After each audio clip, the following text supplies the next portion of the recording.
Leitura do livro O Céu e o Inferno, Allan Kardec. Sociedade Espírita de Paris, 25 de abril de 1862. 1. Evocação. Resposta: estou perto de vocês, meus amigos. 2. Consideramo-nos felizes pela entrevista que tivemos no dia do seu enterro. E visto que o permite, mais felizes seremos em completá-la para nossa instrução. Resposta: estou pronto e sinto-me feliz por pensar em mim. 3. A ideia falsa que fazemos do mundo invisível é, o mais das vezes, o que nos leva à descrença. E assim, tudo que possa esclarecer-nos a esse respeito será para nós da mais alta importância. Não o surpreendam, portanto, as perguntas que porventura lhe fizermos. Resposta: espero-as e não ficarei surpreendido. 4. Descreveu luminosamente a transição para outra vida. Disse que no momento de exalar o corpo o derradeiro alento, a vida se parte e a vista se extingue.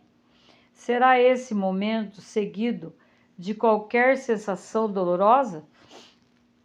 Resposta: mas de certo que sim, pois a vida não passa de uma série contínua de dores, das quais a morte é complemento. Daí uma ruptura violenta, como se o espírito houvesse de fazer um esforço sobre-humano para escapar-se do seu invólucro, esforço que absorve todo o ser e lhe faz perder o conhecimento do seu destino. Este caso não é geral, pois a experiência prova que muitos espíritos perdem a consciência antes de expirar, assim como nos que atingiram certo grau de desmaterialização, o desprendimento se opera sem esforço. 5. Sabe-se, há espíritos para os quais o momento extremo seja mais penoso? Será ele mais doloroso ao materialista, por exemplo? Resposta: isso é certo, porque o espírito preparado tem já esquecido o sofrimento, ou antes, habituou-se com ele, e a calma com que encara a morte o impede de sofrer duplamente, prevendo o que por ela o aguarda. O sofrimento moral é mais forte e a sua ausência, por ocasião da morte, é por si só um grande alívio. O descrente assemelha-se ao condenado à pena última, cujo pensamento antevê o cutelo e o desconhecido. Há similitude entre esta morte e aquela do ateu. 6. Haverá materialistas bastante endurecidos para julgarem nesse momento que vão ser arremessados ao nada? Resposta: sim, eles acreditam em o nada até a última hora, mas no momento da separação, o espírito recua, a dúvida empolga-o e tortura-o. Pergunta-se a si mesmo o que vai ser. Quer alguma coisa apreender e nada pode. O desprendimento não pode completar-se sem esta impressão. Em outras circunstâncias, um espírito fez-nos a seguinte descrição da morte do incrédulo. Experimento nos últimos instantes as angústias desses pesadelos terríveis em que se veem em escarpas de abismos, prestes a tragá-los. Querem fugir e não podem. Procuram agarrar-se a qualquer coisa, mas não encontram apoio e sentem precipitar-se. Querem clamar, gritar, e nem sequer um som pode articular. Então, vemos-los contorcer-se, crispar as mãos, dar gritos sufocados, outros tantos sintomas do pesadelo de que são vítimas. No pesadelo ordinário do sonho, o despertar tira-vos a inquietação, e aliviados sois pela compreensão de que sonháveis. O pesadelo da morte prolonga-se muita vez por longo tempo, por anos mesmos, e o que torna a sensação ainda mais penosa para o espírito são as trevas em que se encontra imerso. 7. Disse 5. Que por ocasião de expirar nada via, porém pressentia. Compreende-se que nada visse corporalmente, mas o que pressentia antes da extinção seria já a claridade do mundo dos espíritos? Resposta: foi o que eu disse precedentemente.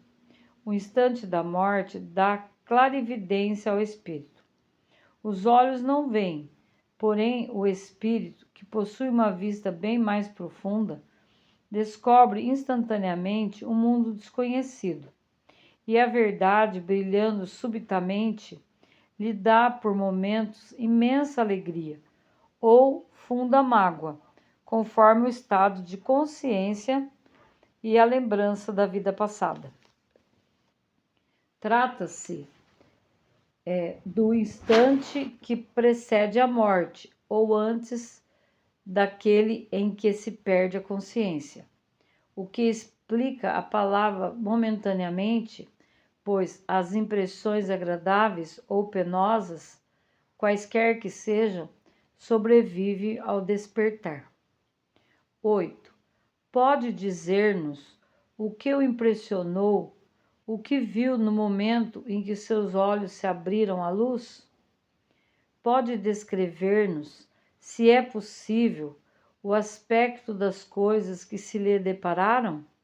Resposta: quando pude voltar a mim e ver que tinha diante dos olhos, fiquei como que ofuscado, sem poder compreender, porquanto a lucidez não volta repentinamente. Deus, porém, que me deu uma prova exuberante da sua bondade, me permitiu recuperar essas faculdades, e foi então que me vi cercado de numerosos, bons e fiéis amigos. Todos os espíritos que nos assistem rodeavam-me, sorrindo. Uma alegria sem par irradiava-lhes do semblante, e também eu, forte e animado, podia sem esforço percorrer os espaços. O que eu vi não tem nome na linguagem dos homens.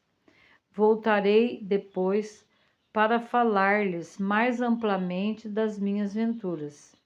Sem ultrapassar, já se vê o limite traçado por Deus. Sabe que a felicidade, como vocês outros a compreendem, não passa de uma ficção. Vivam sabiamente, santamente, pela caridade e pelo amor, e terão feito jus a impressões e delícias que o maior dos poetas não saberia descrever. Os contos de fadas estão cheios de coisas absurdas, mas quem sabe se não contém, de alguma sorte e em parte, algo de que se passa no mundo dos espíritos? A descrição de Samson lembra como que um homem adormecido numa choupana, despertando em palácio esplêndido e rodeado de uma corte brilhante.